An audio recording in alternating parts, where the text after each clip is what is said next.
On our findings, Your Honor. Based on your findings. And what could be the motive of the Vice President inciting people to sedition, to revolt against the government, when in fact she will be the next President of the Republic?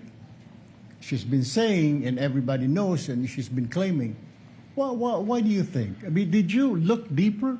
Why incite to sedition? I mean, when in fact you're the Vice President. Usually, in our country, Mr. Witness, the Vice President would run for presidency. What could be the motive?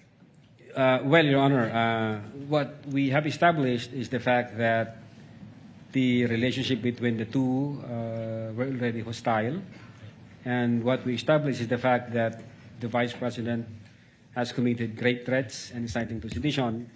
Yun ho yung focus namin, Your Honor. Insofar as yung mas malalim pa na motibo, wala akong personal knowledge.